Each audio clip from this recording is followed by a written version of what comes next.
Hello, everybody, and welcome to Arizona Barrio Stories and Latino USA TV. My name is Carmela Ramirez, and I am your host for Más con Carmela. And today we have a very special show. I'm so excited about this.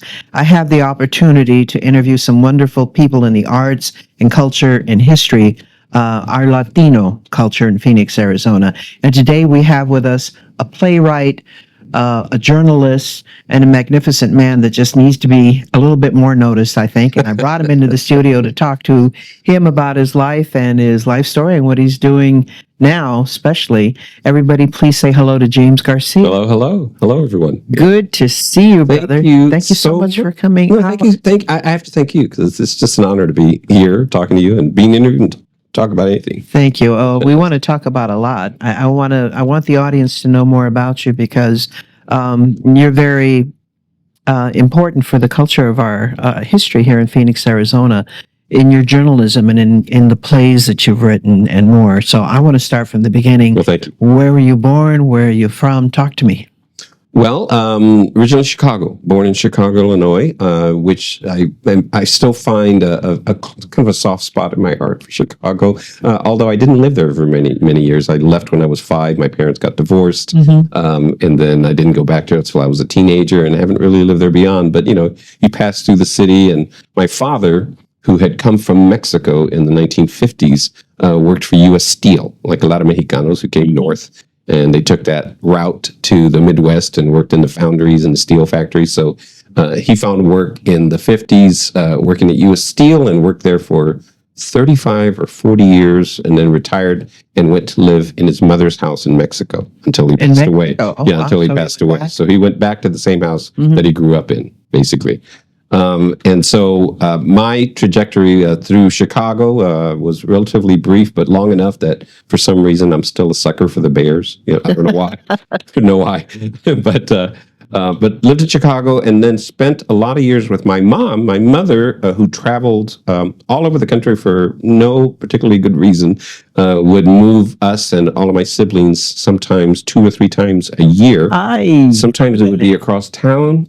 And sometimes it would be across country. She just had to move. She was a move. Well, in hindsight, I've learned that really it had to do with kind of a lot of psychological issues that she was coping with, and which in the sort of layman's terms was, if things are troublesome here, they must be better over there. Yeah. And so she kind of spent her life doing that. Unfortunately, for her especially. For us as kids, we just went because we just thought it was practically normal. Right. And so that means that what ended up happening was that we could be living in Laredo, Texas one day, or Nuevo Laredo, Mexico, or we'd be back in Chicago or Manhattan, New Mexico, and points in between. Right. Okay. Those were a lot of the cities where we spent most of our time because we had family connections usually in those areas. Right. Like my mom's twin sister lived in New York City and in the same apartment for about 60 years. She ended up passing away in her 90s. Okay. So every time we went to New York, we always knew we had a place to stay. Right? So we traveled a lot, all over the country. And then I ended up leaving home at 15. 15? At 15 years old. Jovencito. Yeah, all of my siblings left in their teens. The oldest, my brother, joined joined the Navy during Vietnam. And then my sister eloped when she was 16. I left home at 15, so everybody left really young. And mainly it was because it was just a very, very difficult environment growing up with my mother. She had psychological issues and was an alcoholic and had other issues. So after a while, as a kid, you just like, I got to go. I got to find some place. For sure. So I left home at 15 and then kind of wandered around a bit and, kind of doing odd jobs, not doing too much of anything, not really knowing, where I wanted to go in life, because I didn't have that much guidance, frankly. And then, unfortunately, I was in the Midwest at the age of 19, about to turn 20, when I was arrested and picked up in a sweep of like a drug sweep, and arrested technically for what they called delivery of a controlled substance. Basically, I handed a friend cocaine, and he was with an undercover state police officer. Ay, Dios mío. So they said, "Oh, you've committed a crime." So, which it's Back one of those then. things. Yeah, Then very, yeah, very hard. yeah. But it's one of those things where if I saw it coming, of course, I would have said, "Absolutely, I don't want that to happen to me." Yeah. In hindsight, in some ways, it was probably the best thing that could have ever happened to me, because it was immediately after that I understood really quickly. I learned a couple of lessons, and one of them was that the problem with my life at the time was that I was wasting it. Right, I wasn't doing anything with it. I wasn't planning to go back to high school and finish high school. I wasn't planning to, go to college. I wasn't planning to do anything. to play violin. I really was just floating, right? Just floating along. And so ended up, while I was in jail, going back to high school, because I went to a low security facility, which meant that we weren't in individual cells, but we were in a place that you just didn't get to leave, and I didn't get to leave for almost 4 years, right, in that facility. But they had a high school; they had an entire certified high school in the compound, right? So I went back to high school and earned the degree, and then started college courses back in the days when you got an English composition assignment, and then you put it in an envelope and you mailed it to the college, and then they mailed it back. It was correspondence courses, the early days of remote learning. Sure. Right? Yeah. But it was also while I was there that I became enthralled with books. Growing up as a kid, I joke that the only two books that we had at home was the telephone directory, which we all remember telephone directories, right? Used to come and get dropped by. Everybody get all excited. Yeah. So we had the telephone directory, and we had the Bible. And I think I actually read the telephone directory more than the Bible. So I wasn't literate in any significant way. I was always, a good student and enjoyed reading and so on, but I wasn't particularly literate at all.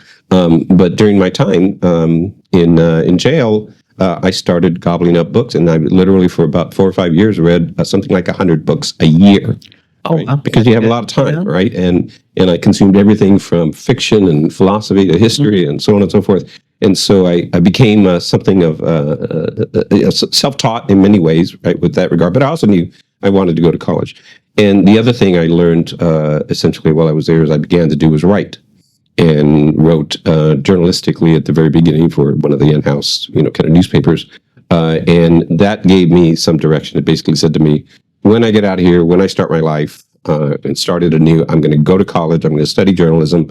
And I also had it in my head that, because I was a big fan of Ernest Hemingway at the time, although he was kind of a terrible human being as an individual, but a beautiful writer. Yes, right? he was. Beautiful writer. Right. But I was enamored with Hemingway's story, because Hemingway basically used journalism and many years of his experiences with journalism as a stepping stone to writing fiction and many of the brilliant novels that he wrote. So I just sort of thought to myself that that's how you become a creative writer. I didn't really know otherwise, but I thought in my head that's how you become a creative writer. So I was determined to go to school, study journalism, and then also maybe do creative writing. Yeah. So it really was the best thing that could have happened. It was, it's kind of one of those things where, and I hear this a lot from other people. If you're happy with the way your life has turned out so far, then you really can't regret, the previous steps in your life, to get you where you are. And I think I'm one of those people that I feel like I've accomplished some things. I've made the best of my life that I can, thus far. It's not over yet. All right.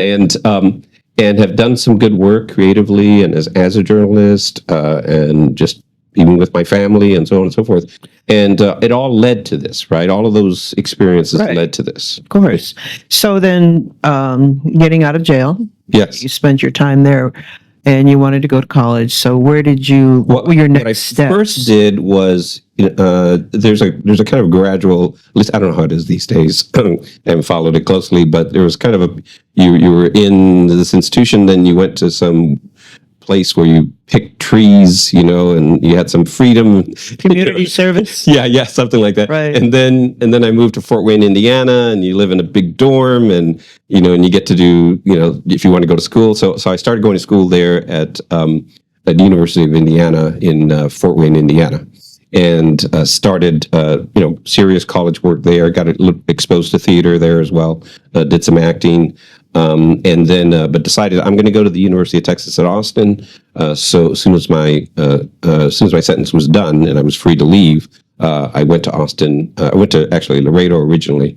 Worked in the newspaper business for about 6 months in Laredo, Right Texas, off the bat? which was an amazing story. Well, this is a funny story. So I get to Laredo. I go to Laredo because my father lives in Laredo. He's still alive at the time. Okay. And I needed to establish residency in Texas, so I didn't have to pay out of state tuition, right? So I was like, okay, so I'm going to go to Laredo.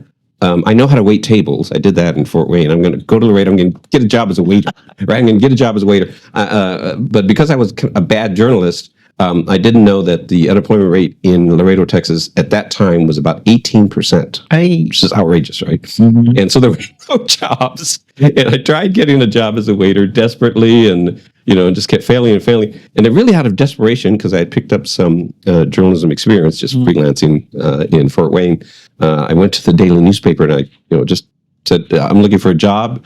And it happened that the newspaper's police reporter had quit like the night before. Like he just quit. Okay. So they had an opening. And the editor came out and said, oh, so you're looking for a job? Yes, I am. Oh, so can you write? Yes, of course. And I it's kind of like, yes, I think I can write. But I said, yes, of course. And then in those days, they brought you into the newsroom and they gave you a list of like 10 facts. And they said, okay, here's a computer, none of which was connected to the internet, of course. But here's a computer and write a story and you have 30 minutes, And so that was like a test, right? And so I banged out a story. And I'm sure it was horrific. I'm sure it was horrible. But handed it to him and he looked at it and gave me this and said, okay, you start. He said, you're hired. And I said, oh, when do I start? He's like, at 3:00. So I had to be back at 3. I had to go home, come back, get changed. I started my job at 3, and the first day, my first assignment at my first newspaper job, I'm sitting in the newsroom, and there's something that comes over the police radio, and the city editor at the time says, "Did you hear that?" And I'm like, "What?" She's like, "There's a shooting." Oh, okay. Because I didn't understand the police codes, right? They were talking in all the jargon. And they're talking in jargon. And she says, okay, you got to get out there. And she scribbles down the address and I take off. And again, this is my experience. It's my first assignment on my first job. Oh, my goodness. I arrive before the police get there. Right? I arrive before the police get there. And it's a drive-by shooting in which they've mowed down a guy in a phone booth, right? He was on the phone. Somebody didn't like him. They took him out. And then I get there before the police get there because I'm in a hurry. I'm like, I got to do a good job. And I get there and I'm thinking, this is probably not a good place to be. There's a dead guy in the phone booth, right? And then I start to hear the sirens. So I just sort of in reverse, kind of back out slowly, maybe park about a block away. Don't write the story yet. I'm going to wait until they get here and ask them questions, right? That much I knew I was supposed to do. And that was my first gig and first job. And wow. And it was a terrific experience because Laredo is one of those cities where kind of a small town, 200,000 or 300,000 people. But because it's on the border and it's at the Texas-Mexico border, literally millions of people just pass through there going north and south. Mm-hmm. And the volume of news from a news writer standpoint is just enormous. I mean, there's always something happening. Millions of people are coming through, right? So I might cover, the governor's race. I might cover a story about guns being shipped to Central America, immigrants being, smuggled north and on, right? It's just a volume of stories because there's so many people pass through there, as you can imagine, right? So you were writing all the time? So I was writing all the time. So I was writing 2-3 stories a day. I mean, it was a crash course. This was better than any college education, really. No kidding. Yeah. And, but then I decided, as soon as I got residency, I was like, I want to finish my, get a degree, right? So I moved to Austin, Texas, and got a part-time job at the newspaper there. And then got my degree and ended up joining that newspaper staff, which is the Austin American-Statesman, as a reporter. Wow. Yeah. So so the job in Laredo turned out to be a blessing. A blessing because it taught me how to write fast and quick and often and multiple stories. Right. And these are all short stories, but like 2, 3, 4 stories a day, you're juggling. Right. You're juggling. So You've been a journalist a long time. I've been a journalist since '85. Yeah, you mentioned that you also got attracted to theater within that time frame. I did. When I was Tell me in about Austin, when I was in Austin, and again, always sort of thinking to myself that as much as I love journalism, and I still do journalism, I always thought there was a kind of an avenue for me in terms of the creative writing work that I would like to do someday, tell stories. But again, I had no real mentors or people in my immediate circle that provided kind of an example. So it was kind of all guesswork for a long time. But I had an opportunity. I had a friend who was a nurse. So the mid '80s, of course, is the AIDS crisis, right? Right. Peak of the AIDS crisis, right? Mm-hmm. So that was a big story that I was covering. I wrote about the AIDS crisis at the time. And a friend who was a nurse had a very close friend who had died of AIDS. His name was Ray. And she was putting on a kind of an awareness festival, an event to kind of raise awareness about AIDS and the Latino community and so on and so forth. And she knew I had an interest in creative writing and asked me if I would do some theater. And so my first piece as a piece of theater was a monologue called Ray, in which I played him. I actually performed on stage.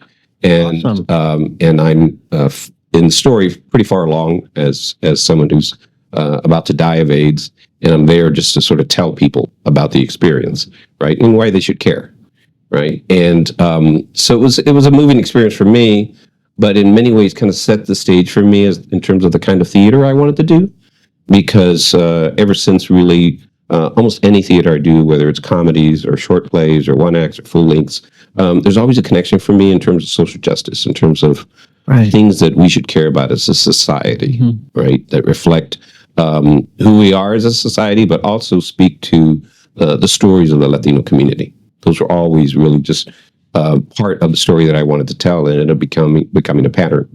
So I read that you also started your a theater company there. I did, yeah. I started a small community theater company there that was called, at the time, was called the Colotes Theater Collective, and then evolved to the Colotes Actors Writers Workshop.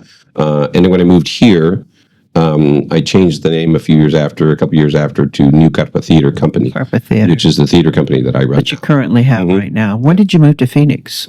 I moved to Phoenix because I met my wife, who was a journalist, in Miami, Florida. We were at a journalism convention, and we were both board members for the National Association of Hispanic Journalists. And so we met, and we probably both thought, this is just a one-night stand. We're never going to see each other again. And so we started dating. And then after a while, Southwest Tickets Airlines got really expensive, and somebody had to decide to move. And, so it ended up being me. I decided to move here. So I know you've been a very active journalist here, as well as a playwright. I know that you wrote for K-Jazz. I was a reporter for K-Jazz. Talk to me a little bit about that, because that's a very unusual position. Well, I've done almost any kind of journalism imaginable now. When I first arrived, it was during the early days of the internet boom. And then there was a crash immediately after, and then it finally came back. So I was doing a lot of freelance writing for people like AOL. They used to have news sites all over the country, and positions like that. So I did a lot of writing for them, and then eventually made my way to K-Jazz because I really love the work that National Public Radio does, and I particularly love the long form features that they do, which can be 3, 5, 7 minutes long. And if you're skilled, you can tell amazing stories in 5 to 7 minutes. And I've listened to a lot of your so you can do that shows. And so K-Jazz had an opportunity, and I became their first Latino affairs correspondent. And in the beginning, it was actually a position I shared with a gentleman named Marcos Nájera. I remember Marcos. Marcos is an actor. He lives now in Los Angeles. Right. Does a lot of creative work there. And he had training also, and his background was journalism. He was in television journalism. So for a while, we kind of shared a position and did a lot of that work together here in the area, and I love that work. Again, it followed up with everything that I had been interested as a journalist. All of my journalism career, too, frankly, and speaking of social justice, was always, and it's cliche, I know, but it was always about I want to tell stories about people that can't afford to send press releases, because this is a little known fact Right. and maybe not a surprise to most people, but about 90% of the news that ends up in a newspaper or on television is as a result of somebody who has money and can send a press release Right. or have a publicist call. You're the voice of the voiceless. Yeah. So I tried to do, so I really took that to heart and spent a lot of time doing that, covering Native American community, the gay and lesbian community, the Latino community, et cetera, all through my career in Texas. And then when I came here, and then doing that job, doing Latino affairs was important to me because it was not just that it was about our community, but it was also a community whose stories just aren't being told enough. And they still aren't, frankly. Yeah. So you're doing it through journalism. You're also doing it through playwriting. I remember when you did the play on Joe Arpaio. Yeah, he's been kind of a recurring character. Yeah, is sometimes. he? Yeah. He's popped up. Well, but my theater work, a lot of it is inspired by things that I'll come across in terms of the history of our community, but also news events. So Arpaio and the topic of immigration, because I came here, so it would have been in '97, and it was just before the peak, or just before the sort of the real attention that was being pushed on immigration issues, right? And all of the controversies that started to come in the 2000s that all led up to Senate Bill 1070, the most draconian anti-immigrant bill in the country, although that may be topped by Proposition 314, which is out now. Which I just voted against. So hopefully other people vote against it if you haven't voted. So anyway, so immigration has been a theme that's come up again and again, but it's because it's been part of the stories I've covered as a journalist, and frankly, it's a story that invades all of our life. Latino communities' lives are impacted in one way, or everybody's life really is impacted by immigration. And you have a current show now. It's a podcast. I do have a radio show now. Yeah. What is the name of that? Well, it's called Vanguardia America. Okay. And it's something that I hope to be expanding here in the next couple of years. It covers Latino affairs. Right. I do it in English, but it runs on La Onda 1190 AM, which is a predominantly Spanish language station. They only have maybe 2 or 3 programs that are done in English. But I also then post podcast about the program and so forth. I just did a wonderful interview with Dr. Nicolas Canelos, who is the founder of Arte Público Press, which, among other things, was the place where Sandra Cisneros got her start, and Victor Villaseñor and some other people. And they've been around for, since 1979. He just received the National Humanities Medal that was awarded to him by President Biden just a week ago. So I interviewed him a couple weeks ago. I interviewed the founding director of the American Latino Museum, Smithsonian Museum, that's going to be open to DC in a few years. And so those are some of the issues that I cover in that. But then I also bounce around, and sometimes I do Arizona-based stories because this is where I live, right? And there's always news coming. We're lucky to have you in Phoenix. So you see yourself as a continuing journalist, and I'm sure acting. I mean, you're a great actor and a great writer. So thank you. Continuing journalism, because to me it's like kind of like once you learn to play the guitar, you don't stop becoming a guitarist. I mean, you're a musician, singers. You don't stop doing that. You can't not be that anymore, even if you actually stopped. But you can't not be that anymore. So that's the way I view journalism, and it's a storytelling venue, and it's kind of in my blood. I mean, I'm a newsman at heart in many ways. Sure. And then in terms of my theater, I want to be writing theater and writing news until my forehead hits the keyboard. That's kind of my attitude about it. Oh, that's awesome. I really thank you for being here today. We could go on for hours and hours. You have a tremendous history, and I thank you so much for what you're doing for Phoenix. I mean, I celebrate you. We all do. And our community needs you, so don't stop. What you're doing is absolutely wonderful. Oh, very kind. Very kind. It's an absolute honor. And, part of my perspective on life is if I'm going to be around, I should contribute. Well, thank you for being here. All right, thank you. Very much. James Garcia, everybody, and thank you for tuning in to Arizona Barrio Stories, Latino USA TV. You will see more of these interviews to come. Thank you so much for spending time with us, and azúcar.